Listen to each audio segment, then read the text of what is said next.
جب بھی میں بھائی کے اس کے بارے میں سوچتی تو میرا جسم کانپ جاتا، میرے اندر ایک عجیب سی کیفیت طاری ہو جاتی، میں جوش میں آ جایا کرتی تھی۔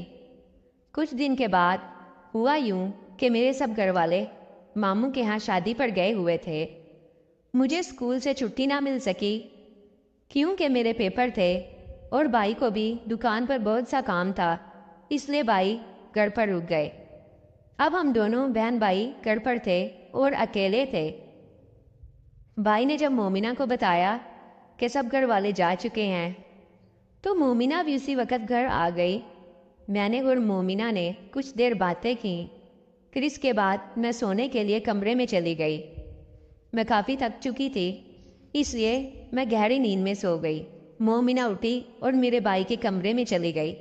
تقریباً آدھے گھنٹے بعد جب میری آنکھ کھلی تو مجھے بھائی کے کمرے سے ایک آواز آئی۔ میں اٹھی اور کمرے کی جانب چلنے لگی۔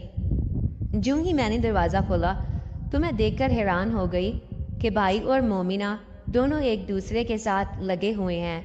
بھائی کا مجھے دکھائی دے رہا تھا جو کہ مومنہ کے پاس تھا۔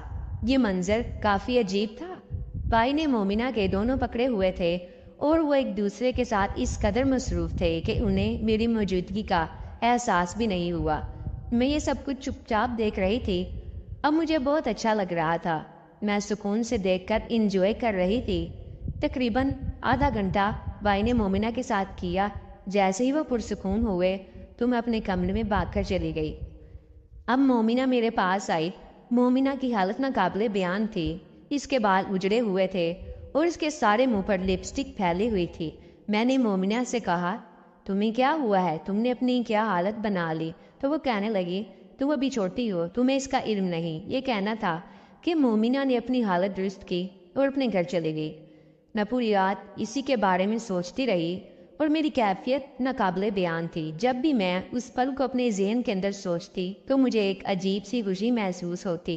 اس میں کوئی شک نہیں تھا کہ مجھے بھی وہ سب کچھ چاہیے تھا جو مومنہ کر رہی تھی۔ یہ سوچتی سوچتی میں سو گئی۔ صبح اٹھی، بھائی کے لیے ناشتہ بنایا اور بھائی دکان پر چلے گئے اور میں اپنی پڑھائی میں مصروف ہو گئی۔ رات کو موسم خراب تھا، بہت دیر تک تو آندھی چلتی رہی، پھر بارش ہونا شروع ہو گئی اور بارش اتنی زوروں سے ہوئی کہ میں اپنے کمرے میں بیٹھی ہوئی ڈر گئی۔ ہوا بہت تیز چل رہی تھی، اس لیے مجھے اب ڈر لگ رہا تھا۔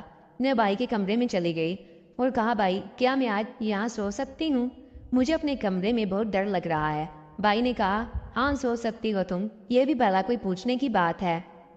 یہ کہنا تھا کہ میں بھائی کے ساتھ ایک بیڈ پر لیٹ گئی۔ بھائی نے کہا، میرا سر بہت درد ہو رہا ہے، تم پلیز مجھے تھوڑا سا دبا دو۔ میں نے کہا، جی بھائی، جیسے آپ کا حکم۔ میں بھائی کے پاس بیٹھ گئی اور بھائی کا سر دبانے لگی۔ بھائی موبائل پر مومنہ سے واٹس ایپ پر بات کر رہے تھے۔ میں نے بھائی کو دبانا شروع کر دیا اور ساتھ ساتھ مومنہ اور بھائی کی چیٹ بھی پڑھ رہی تھی۔ اب کچھ دیر کے بعد بھائی کو نیند آ گئی اور بھائی سو گئے۔ میں نے کمرے کا دروازہ بند کیا اور کھڑکیاں بھی بند کر دی۔ اب میں سونے کی تیاری میں تھی۔ اب لائٹ بند کر کے میں سونے لگی تو اچانک میری نظر بھائی پر پڑی۔ بھائی نے پتلے سے کپڑے پہن رکھے تھے اور ان کپڑوں سے بھائی کا نظر آ رہا تھا۔ اب میری کیفیت بے قابو ہو گئی۔ میں نے خود کو سمجھایا اور بیڈ پر لیٹ گئی، لیکن اب مجھے نیند کہاں آنے والی تھی۔ اب میں نے کچھ دیر کے بعد اپنی کمر بھائی کے سینے کے ساتھ لگا لی۔ بھائی نیند میں تھے اور بھائی نے ایک ہاتھ میرے اس پر رکھ دیا۔ اچانک میری آنکھ کھلی تو جب میں نے بھائی کا ہاتھ اپنے اوپر دیکھا تو میں بہت خوش ہوئی، کیونکہ جو احساس مجھے ہو رہا تھا وہ شاید میں بھی بیان نہ کر سکوں۔ اب میں بھائی کے اور قریب ہو گئی اور بھائی کا وہ مجھے چاہیے تھا۔ بھائی کی آنکھ کھل گئی۔ بھائی نے جلدی سے اپنا ہاتھ ہٹا لیا، لیکن میں پھر بھائی کے قریب ہو گئی اور بھائی کا ہاتھ دوبارہ اپنے اس کے اوپر رکھ لیا۔ بھائی نے کہا، یہ تم کیا کر رہی ہو؟ تو میں نے کہا، بھائی مجھے بھی وہ سب کچھ چاہیے جو مومنہ اور آپ کرتے ہو۔ بھائی نے کہا، ارے پاگل، یہ تم کیا بات کر رہی ہو؟ میں نے کہا، بھائی میں پاگل نہیں ہوں، میں نے سب کچھ دیکھا ہے۔ اب بھائی پریشان ہو گئے۔ میں نے بھائی کا ہاتھ آہستہ سے پکڑ لیا اور کہا، میرے ساتھ بھی۔ بھائی نے منع کر دیا تو میں نے کہا، میں گھر والوں کو بتا دوں گی۔ بھائی نے کہا، تم ایسا کچھ نہیں کرو گی۔ تو میں نے کہا، تو میں جو کہہ رہی ہوں وہ پورا کر دو۔ اب بھائی نے میری طرف دیکھا اور کہنے لگا تم ایسے نہیں مانو گی۔ میں نے کہا بہن بھی تو آپ کی ہوں۔ پھر اس اندھیری رات میں وہ سب کچھ ہو گیا جو برسوں سے میرے اندر چل رہا تھا۔